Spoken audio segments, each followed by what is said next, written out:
салом тамошобинони гиромӣ, хулосаи хабарҳои муҳими 4 январи тоҷикистон ва минтақаро аз пойгоҳи хабарии бомдод бароятон пешкаш мекунем. шурӯъ мекунем аз як нигоҳи кӯтоҳ ба сархати хабари муҳими рӯз дар ин барнома. фармони Путин дар бораи додани шаҳрвандии Русия ба зархаридони хориҷие ки аз тарафи Русия ба зидди Украина меҷанганд. бар асари таркишот дар шаҳраки Кермони Эрон беш аз 100 кас кушта шуданд.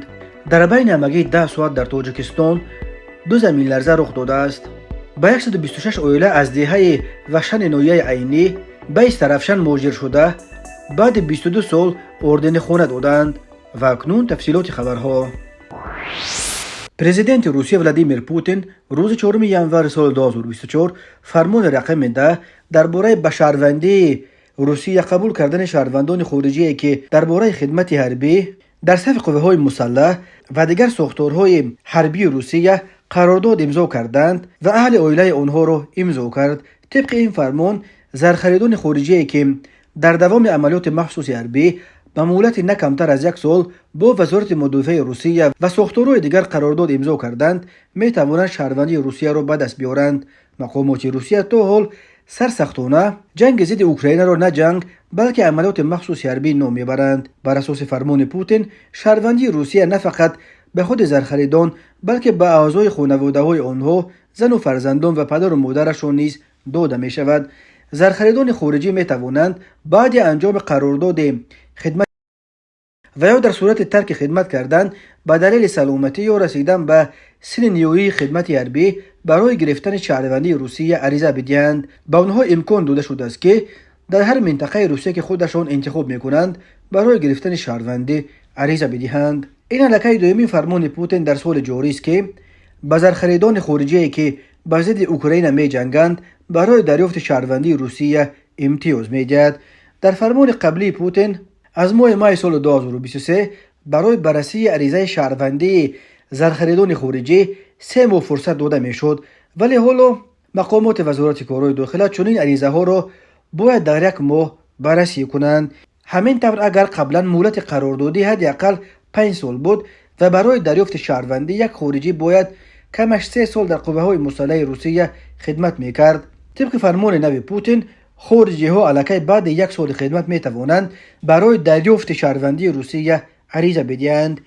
ин фармон дар ҳоле имзо шуд ки нирӯҳои Русия дар ҷанги зидди Украина ба талафоти ҷиддӣ чӣ аз лиҳози нирӯи инсонӣ ва чӣ аз лиҳози техникаву аслиҳа дучор шуданд ва мақомоти Русия ба таври фаъолона талош доранд ки камбуди шадиди нирӯро дар Украина аз ҳисоби муҳоҷирон ва онҳое ки тоза шаҳрвандии Русия шуданд пур кунанд.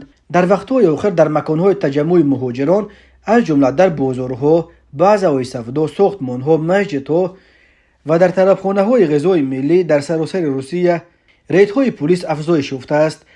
дар ҷарони ин рейдҳо онҳоеро ки шаҳрвандии Русияро ба даст оварданд вале худро дар комиссариатҳои ҳарбӣ дар қайд нагузоштанд, ошкор карда ба дасташон даъватнома медиҳанд то ки ба комиссариати ҳарбии маҳалли зисти худ ҳозир шаванд. ахиран даҳо нафарро барои ҳозир нашудан ба хидмати ҳарбӣ аз шаҳрвандии Русия маҳрум карданд. таи қариб 2 соли ҷанги Русия ва Украина талафоти ҷонии ҳарду ҷониб бино ба ҳисобҳои ғайрирасмӣ аз 100 000 нафар гузашта, беш аз ним миллион нафари дигар дар ин ҷанг захмӣ ё маъюб шуданд. дар байни кушта шудагон дар Украина даҳо зодаи Тоҷикистон низ аст ки бархе аз шаҳрванди Русия буданд ва ба ҷанг фиристода шуданд. бархе дигараш маҳбусони тоҷики зиндонҳои Русия ки дар ивази ваъдаи озодии зудтар ба ҷанг рафтанд. ҳамин тавр дар байни қурбониёни ҷанг дар Украина даҳо муҳоҷироне низ аст ки бо ваъдаи маоши баланду имтиёзи фаровон ва дарёфти зуду осони шаҳрвандии Русия қарордод имзо карда ба ҷанг рафта буданд. рӯзи 3 январи соли 2024 бар асари 2 таркиш дар шаҳраки Кермони Эрон дасти кам 103 нафар кушта ва 211 тани дигар маҷрӯҳ шуданд. дар ин бора пойгоҳи хабарии Тасним ки наздик ба сипоҳи поздорони инқилоби исломии Эрон аст хабар додааст. аммо Тасним дар айни замон хабарҳо дар бораи кушта шудани фармондиҳони аршади сипоҳи поздорон беасос номидааст. расонаҳои хабаргузорӣ гузориш доданд ки таркишҳо дар 4-мин солгарди кушта шудани Қосим Сулаймонӣ, фармондаи собиқ сипоҳи Қудси сипоҳи посдорон, дар масири гулзори шуҳадои Кирмон محل دفن قاسم سلیمانی به وقوع پیوست. تا به حال به کدام شکل ترکشو به وقوع پیوستند معلومات مشخص دسترس رسانه ها نشده است. شهردار کرمان گفته است که انفجارات توسط کپسوله های گازی یا بالون گاز انجام داده شده است. اما حسین جلالی نماینده رفسنجان در مجلس ایران تاکید کرده است که انفجارات کرمانی انتحاری هستند. بعضی منابع گفتند که انفجارات توسط قوطی‌های پرتاب و حتی بمبگذاری ماشین‌های سبکرفت صورت گرفتند. خبرگزاری تصنیم نوشته است که در درآمدگاه گلزار شهدای کرمان 2 خلطه پیشتر از طرف شخصان نامعلوم بمبگذاری شده. به نظر می رسد تراهم بمب‌ها را از مسافه دور به استفاده و دستگاه مخصوص را به کار درآوردند. بنا به گفته مسئولان جمهوری اسلامی ایران، ترکش یکم ساعت 3 پس از ظهور به وقوع پیوست، ولی زمان ماشین‌های یوری تاجیلی و امدادگران به محل حادثه می رسند انفجار دوم ساعت 3 و 20 دقیقه رخ می دهد که کشته و مجروح بیشتر به جا می گذارد. پس از ترکش دوم نیروهای امنیتی ایران از مردم خواستند که هرچی زودتر محل برگزاری مراسم را ترک کنند. بنا به گزارش‌ها این انفجارها در نزدیکی مسجد صاحب الزمان که در راه به گلزار شهدای کرمان جایگیر شده است رخ داده است. ترکش اول تقریبا 700 متر و ترکش دوم نزدیک به 1 کیلومتر دورتر از مقبره قاسم سلیمانی رخ داده است. در کرمان 3 روز آینده را روزهای ماتم اعلام کردند. لازم به یادآوری است که قاسم سلیمانی نیز 4 سال قبل محض در صحنه 3 ینور در عراق توسط حمله درون کشته شده بود. در جریان مراسم دفن سلیمانی ازدحام زیاد آدمان بود و در نتیجه تلاطم‌ها 56 نفر جان خود را از دست داده، 213 تن دیگر جراحت‌های گوناگون جسمانی برداشته بودند. قاسم سلیمانی یک مهره مهم در سیاست ایران در خاورمیانه به شمار می رفت. باور می رود که ما سلیمانی در وقتش پرزیدنت روسیه ولادیمیر پوتین را برای مداخله در بحران سوریه و ارسال نیرو به آن کشور متقاعد ساخته بود. در بین همگی 10 ساعت در نیمه دوم روز 3 ینور و نیمه شب 4 ینور سال 2024 در قلمرو تاجیکستان 2 زمین لرزه رخ داده است. بنا به اطلاع مرکزهای بین المللی زلزله نگاری که زمین لرزه ها را در سراسر سیاره به صورت شب و روزی پیگیری و ثبت میکنند، قریب ساعت 1 شب 4 ینور سال 2024 دقیق ترش ساعت 00:42 دقیقه به وقت تاجیکستان زمین لرزه شدتش 4.1 بال طبق جدول ریختر شرق ولایت مختار کوهستان بدخشان را تکان داد. مرکز این زمین لرزه در 10 کیلومتری شمال مرکز نویه مرغاب جایگیر شده بود. درباره کدام خرابی و خسارات بر اثر این آفت طبیعی گزارش‌ها به دست نرسیدند. زلزله نگاران تاجیک درباره این زمین لرزه شبانه تا حال خبری ندادند، ولی خدمات گیوفیزیکی اکادمی ملی علم‌های تاجیکستان قبلا خبر داد که در نیمه دوم روز 3 ینور سال 2024 ساعت 14:24 دقیقه به وقت محلی در قلمرو جمهوری یک زمین لرزه دیگر ثبت شده است. به اطلاع زلزله نگاران تاجیک مرکز این زمین لرزه در مسافه 320 کیلومتری جنوب شرقی دوشنبه و 260 کیلومتری جنوب شرق شهر راغون در قلمرو افغانستان جایگیر شده. شدت زمین لرزه در مرکزش 4 بال و در راغون همگی 2 بال را تشکیل داده است. کمیته حالات فوق‌العاده تاجیکستان خبر داد که خوشبختانه این آفت طبیعی باعث یگان خرابی و خسارات و آسیب نشده است.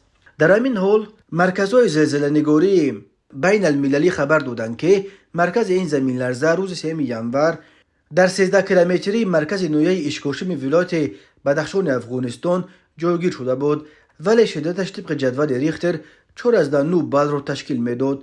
نه 4 بالی که خدمات گیوفیزیکی اکادمی ملی علم‌های تاجیکستان گزارش داده است. تاجیکستان در یک منطقه زلزله‌خیز قاره آسیا جایگیر شده، هر سال در قلمروش صدها زمین جنبش ثبت می شود. اکثر این زمین لرزه ها در شرق تاجیکستان و در مرز با افغانستان رخ می دهند.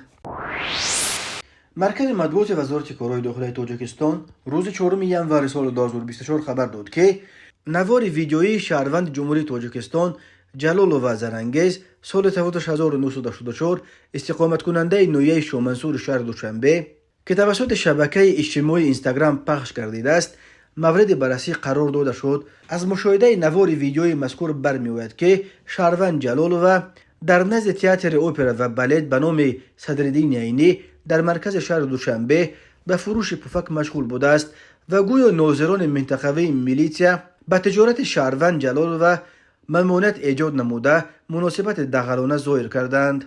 وزارت کار داخله گفت این جوانزن سال 2016 در نزد تئاتر اپرا و بالت پفک فروشی میکرد و نواری که زرنگه جلال و در آن از رفتار کارمندان میلیتیا عرض و شکایت نموده است هنوز سال 2017 پنج شده بود و از طرف شخصان علایده هر سال در عرفه سال نو بازنشر می شود.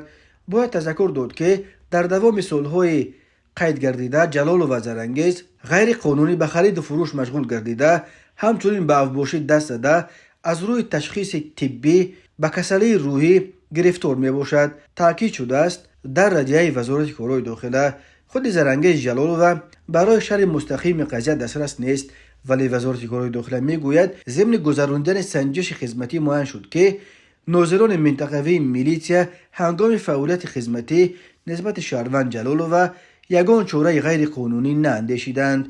این چنین جلال و زرنگیز دو مرتبه برای صادر نمودن جنایت افباشی سال 2012 از جانب شعبه وزارت کار داخله یک در نوع شومنصور شهر دوشنبه با ماده 237 قسم 1 کودکس جنایتی جمهوری تاجیکستان و سال 2013 با ماده 237 قسم 3 کودکس جنایتی جمهوری تاجیکستان به جوابگری جنایتی جلب کرده شده است.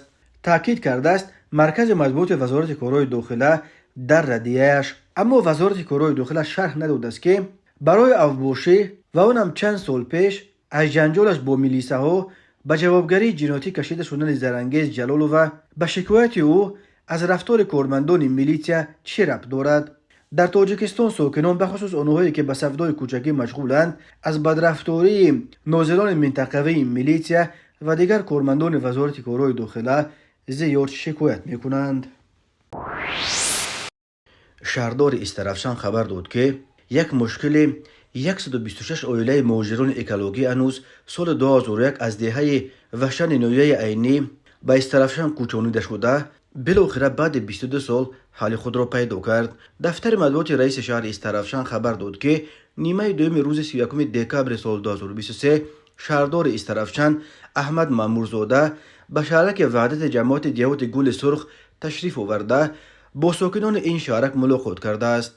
احمد مامورزاده در آغاز به ساکنان درباره نقطه‌های مهم پیام سالانه پرزیدنت تاجیکستان امامعلی رحمان صحبت کرده وابسته به مهاجرت دستجمعانه ساکنان شهر وحدت که همچون مهاجران اکولوژی از دهه وحشت نویه عینی شروع از سال 2001 در این شهرک استقامت دارند مسئله وجودگذاری خانه‌های استقامتی آنها را در حضور خود ساکنان مورد بررسی قرار داد.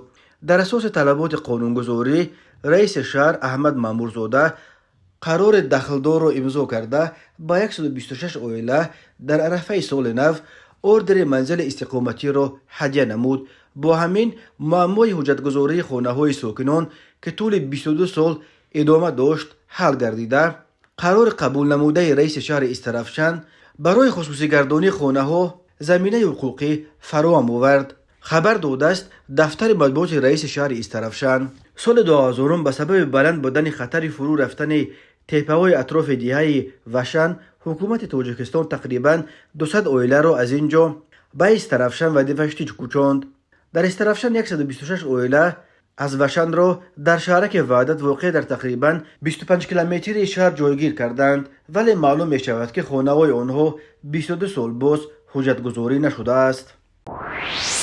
وزارت کار داخلی تاجیکستان از آشکار شدن یک حالت آدمکشی با بیرحمی مخصوص خبر داد. پیرمرد 72 ساله از شهر کولاب را در پایتخت شهر دوشنبه با مشت و لغت تا مردن لطکوب کردند.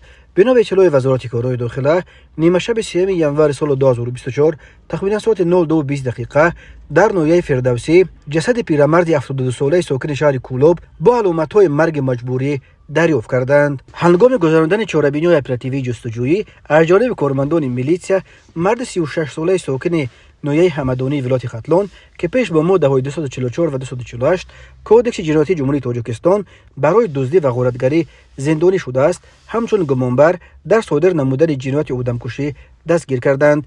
بنا به فرضیه میلیت گمان شونده شب 2 ینور در حالت مستی از حیثیت افبوشی پیرمرد مرحوم را به یگان اساس با مشت لغت زده از پای افتانده است و سپس جیبهایش را کوفته از جای حادثه غیب شده است. در نتیجه لتوکو پیرمرد 72 ساله در جای حادثه به هلاکت رسیده است. وزارت کارهای داخله گفت از روی حادثه مذکور تفتیشات ادامه دارد. تفصیلات دیگر حادثه آورده نشده است. شام 2 ینور سال 2024 تقریبا ساعت 18:40 راننده автомобиля تمغه اوپل استرا ایشیف اکرام سال تولدش 1991 ساکن شهر ترسونزاده هنگام حرکت در روی ماشینگرد غیرت شهر ترسونزاده اسوده اداره واسطه نقلیات نبرآمده پیادهگرد نورعلی حیدرقل سال تولدش 1952 ساکن شهر ترسونزاده را پخش نموده است. در همین وقت باز автомобиل دیگر اوپل استرا تحت اداره راننده عبدالرحمنوف طلقنجان سال تولدش 1976 ساکن شهر مذکور که به همین سمت حرکت می‌نمود پیادهگرد نورعلی حیدرقل را پخش نموده به مسافه 5 متر کشیده میبرد.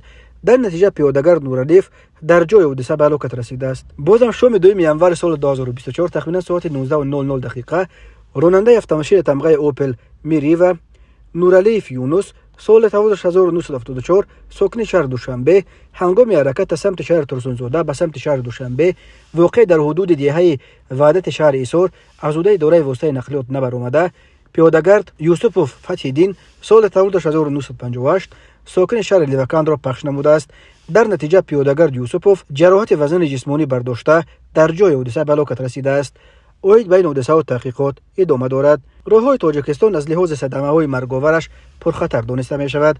هر سال بر اثر صدمه‌ها در راههای تاجیکستان تا 400 نفر به هلاکت رسیده بیش از 1200 تن دیگر معیوب می شوند.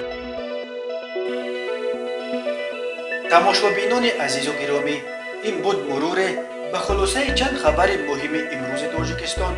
خبر و گزارش‌های بیشتر از تاجیکستان و درباره تاجیکستان و اطراف آن را در سامانه پایگاه خبری بامداد در این نشانه پیگیری نمایید: www.bomdad.com. خوش باشید.